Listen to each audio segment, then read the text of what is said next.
going to introduce Laurie and Sharon, my colleagues. So Dr. Laurence Lockley and Sharon Dawson, to give them their official full names and titles, who are going to share the key findings from this year's Viva Engage Benchmarking Report, which published recently. So yeah, without any further noise from me, Laurie and Sharon, I will hand over to you. Now, I have the slides here pre-queued, so I will click on and hand over to you. Okay, thanks, Pete. So you can even go to the next slide straight away, Pete. So those of you who aren't familiar with what SWOOP does in its benchmarking, this was actually our 9th benchmarking report. So 9 years we've been doing this analysis. 9 years ago, and even up to very recent years, we're quite unique in the way that we did benchmarking because we don't do surveys. We actually connect organisations, it was EMEA, now it's Viva Engage, to the SWOOP platform, and we analyse what people do rather than what they say they do. It has a name now, it's called Workplace Analytics. More recently, you may have seen some offerings from Microsoft, Viva Insights, which does similar things, but interestingly enough, they don't have any signals from Viva Engage. They only do meetings and chat and email. So we're still quite unique in this space, and because we've been measuring this for so long, we can actually detect trends over time. So for this year, we're very careful in picking out organisations where we had data, 6 months worth of operating data. Within this period where we're moving out of the pandemic period into this sort of halfway hybrid space, you know, are we hybrid, are we going back to the office and so forth, because we wanted to see what the impact that style of working was having in or reflecting in the Viva Engage statistics. So as we can see, nearly 100 organisations, anything from I think our cutoff for small was about 100 active people. The largest was several 100,000, all over the world, all different industries. You can see in the report what the demographics are. So by any stretch of the imagination, this was a very big sample. So let's move on, Pete. So and I think we're going to go straight into a poll, I think. Yeah, we're going to put you all to the test, and we'd love to find out what you think the interactive participation rate is on Viva Engage from our current benchmarking. So you might be pretty surprised here to see that all the options are below 50%. I'll be interested to see what the results coming in are like. And active participation, we mean you have to at least push the reaction button. So reading doesn't count as active participation. So the active participation was posts. If you create a post, reply to a post, or react to a post in the 6-month period. So it looks like people have read the report because the top answer is actually the correct answer, 27%. So I'll hand over to you, Laurie. But quite interesting that a lot of people think it could be as low as 9%. Hardly anyone thinks it's close to 50% at 49%. Well, I'd have to say it is an average, and for those non-statisticians, it means that it's sort of like there is a range. And the range, certainly we had some down in the 9%, you know, and you really wouldn't want to be there.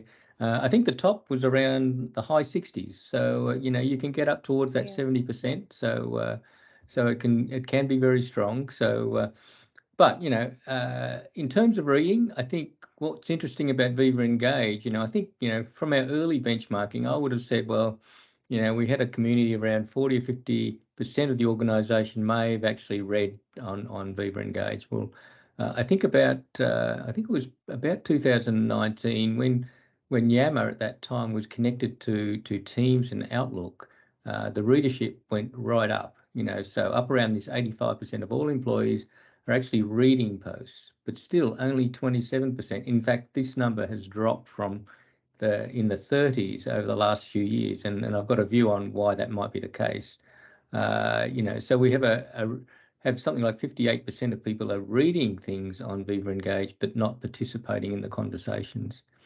So let's just go to the next slide, Pete. Just move on one. So this is probably a good time to reflect on why we might be dropping in that percent interactive. I've written an article which I'll give a link to later in the chat on we worked recently about this, And really, you know, in the early days of Yammer and Viva Engage, and Yammer in particular, you know, the main people that were interested in it were people that were interested in communities and building communities, and they were mainly people in what we would call the knowledge management communities. But I think COVID changed all that. So when we all went into lockdown in early 2020, you know, Viva Engage came into its own as an internal communications vehicle. So Viva Engage was being used to enable the leadership to connect with the frontline for good reasons, because the policies around remote working were being built on the fly. So we saw a change of ownership then, I think, in Viva Engage from the community type people, the knowledge management people, through to internal communications, and that's moved on. So in essence, we did see more what we would have called broadcasting, one-way communication. But I must say, I'm sort of being energized by what I'm hearing from the internal communications people, certainly in these conferences, talking about conversation. So it's not just about one way. And this is something that I think, whilst we've been dipping away from what it might have been when the knowledge management people were the owners, that it will swing back up again. So whilst it might be flattening out now, I think it will swing back up again. So let's just move on, Pete, for the... Now, in terms of communities, we have a very sophisticated way of measuring communities, and this is just this slide. I won't explain it to you. It's just to say there's 16 different SWOOP measures that go into assessing a community. We have weightings that have been made with experts in terms of how that is. We've added last year some factors around thriving, but encouraged by, in fact, Microsoft, who wrote about how they measure thriving in their communities more so than engagement now. So very, very, very comprehensive measure of communities. And I think the ones that we're highlighting now, I think are truly, you know, truly strong communities. And I think we might have one here coming up, Sharon, to talk to, one of our leading communities.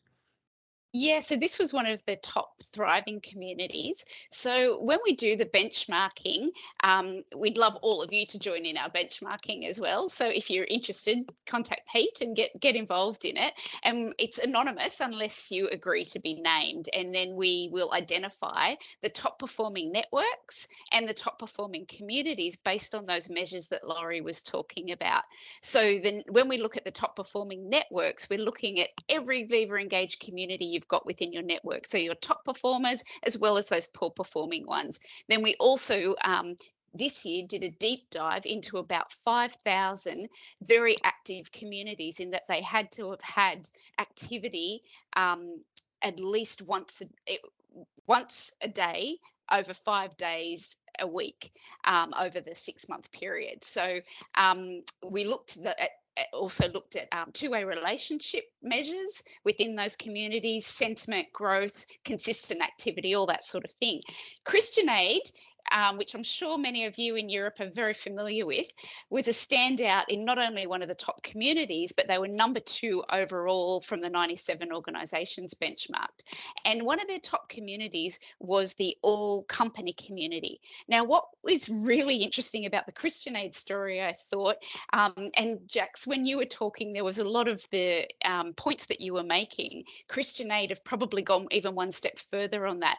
So they really made the conscious decision to make Viva Engage the primary communications tool, and leaders and staff, anyone's banned from sending all company emails. So instead, they have to communicate on Viva Engage. So Jax, I know you made the point earlier about, you know, some people will say, well, everyone else can use Viva Engage, but I want to use email. At Christian Aid, everyone has to use Viva Engage. We're going to hear from Peter Berry from Christian Aid later, talking about some of the governance and that they talk to, but also the way that they use data to be able to show leaders that by using Viva Engage rather than using email, they are getting a lot more connection amongst colleagues. And this was another point you touched on, Jax. They don't have news pages on their SharePoint intranet. Instead, this all company Viva Engage community, which ranks so highly in our benchmarking, that's the link, and that's what is used for the all company news on the intranet, which is really interesting. So there's a few quotes there from Peter Berry, just talking about how they managed to get universal readership of Viva Engage just by using some of those sort of were the 3 key steps to getting to that point. Laurie, I'll hand back to you for the next point. Well, this point is who was the overall winner of the benchmarking of the 96 organisations. Well, interestingly, last year was the first time that we had anyone other than what we call a small organisation that led the way. So I guess it makes sense it's reasonable to think that the smaller you are, the easier it is to engage across the enterprise, and that is largely still true. But what we found last year was Westpac New Zealand. They actually came first as a medium-sized organisation. So they have about 3,000 or 4,000 active participants. This year, it was a large organisation, ANZ Bank, who has close to 50,000 active people on Viva Engage, that finally had broken through. They'd been dancing around the top 5 for several years, but they finally made it to the top spot, which I guess is what it's telling us for the last 2 years, that, size really doesn't have to matter. There is an advantage being smaller in terms of gauging across the whole enterprise, but if you manage it and work it properly, even an organisation with 50,000 active employees can behave like one that's got 100 employees. So I think Sharon's just going to talk a little bit through their experience. As I said, they've been dancing around here for a while and they're very excited to finally make the top spot. Yeah, and I guess one of the points with ANZ that we can all take heart from is something that didn't happen overnight. So ANZ is a multinational bank based in Australia. Australia, New Zealand is what ANZ stands for. And it's one of the big 4 banks in Australia. So it's an incredible achievement for ANZ to be ranked #1. But yes, it definitely didn't happen overnight. It's taken years of nurturing to get to this position. And you can see there, back in 2019 was when they first came on our radar in our benchmarking as one of the high-performing organisations. They were... and then, over this 5-year period, they've clawed their way up to be #1. So at SWOOP, we've been really fortunate, I think, to be able to ride this Viva Engage and the Yammer journey with ANZ. And it really has become a role model now for other organisations to follow. So I've just put a few points there. And actually, Fran's just shared in the chat, thanks, Fran, case studies over the past 4 or 5, or you'll find the latest one in this year's benchmarking report. But back in 2019, prior to COVID, the Yammer journey at ANZ really started with the CEO, Shane Elliott, at the helm. So he was using Yammer to connect with his employees in really genuine 2-way conversations. And importantly, he was taking the time to understand what was important to his employees. And he was asking their opinions on Yammer and really listening to their answers. Back in 2020, COVID-19 hit and Yammer went berserk at ANZ. Once again, Shane Elliott, the CEO, he was at the helm and he was doing a webcast every week, and the link was shared back into the Yammer Q&A community for everyone to join in the conversation and ask questions. So from 2021 going on now, Viva Engage, over those years of nurturing by the CEO and other leadership as well, it's really become part of the culture amongst ANZ employees. What's important, and I think this is something that you could maybe take to a lot of your senior leaders, is the CEO, Shane Elliott. He's now taken a real backseat role on Viva Engage. He doesn't have to be the one creating the posts and asking the questions, because now all the other leaders, all of his leaders and the majority of employees, they know to come to Viva Engage, and the network's really thriving. So in our benchmarking report this year, there's a great example of a case study about a phishing simulation email that the security team at ANZ sent to employees. And someone in the security team blew the cover of this fake phishing email by posting on Viva Engage and warning everyone about the scam. And of course, then people were questioning, like, why would you put it on Viva Engage, and you've spoiled the whole security simulation by revealing the details. But in fact, it's absolute best practice to share the details of the scam in a way that gives every employee an immediate warning, because people at ANZ actually know to come to EMEA. So there's just a few quotes here from Ryan Crocker, who is the main facilitator for Viva Engage at ANZ. And I just wanted to share those with you because you can take heart that this isn't something that's happened overnight. It's grown with time. So keep working, and I'm sure you'll get there too. Over to you, Laurie. Okay, so we're running a little short on time. Pete, could you just go to the bar chart? I think I can cover these 2 points. So, as I said, we've been tracking trends, and this is just the chart that shows the difference between this year and last year. But in fact, the ones at both ends of the chart were pretty much the same over the last few years. But what we saw in terms of the big positive change this year was the mention index, which is always, it's been growing consistently. People have learned how to tag people in, and it's getting better and better and better. And for some reason, it went through the roof in the last 12 months. So congratulations to anyone who's ever tagged anybody into a conversation. That's good practice. Unfortunately, at the other end, the ones at the bottom end are the things that are sort of trending down, and you can see the threads per user, the engager persona, the two-way relationships, the curiosity index. These things are associated with conversation, and as I said, it is a little concerning to see those sorts of metrics dropping. But as I said, I think there's a rationale behind that. Sort of Stanford Professor Nicholas Bloom was talking about hybrid working and the fact that had stabilised over the last few months, and he felt that it was going. He used Nike as an example. He said it's going to swoop back up, and the hybrid will actually start to grow again, having stabilised. I think this sort of whole conversation thing is going to do the same sort of thing. Of course, we won't use Nike as an example. We do SWOOP, and we'll see that these sort of conversation metrics, I think, will start to swoop back up again as people start to understand a little bit more about conversation. In fact, the more that the internal communications people get this conversation thing rather than one-way communication, and the signs are very encouraging from what I've heard so far, I think we'll see these metrics come back up again. So let's just go to the next slide, Pete. Go to the last one. I think that's this one here. This is our maturity model, which we've had since the beginning, pretty much. What we've done this year is we've finessed the labels on the phases, the 3 phases to content, conversations, and outcomes. Largely the measures and the stages haven't changed, but what we're seeing is that even if you think of it through your internal communications lens, you would have thought, well, we're all about content. We publish content and people read it. That's what we do, But clearly what we're hearing now is that we as internal communications people, we facilitate conversations, and this is very encouraging to me. So this is why I think we're going to swoop back up again on the conversation metrics.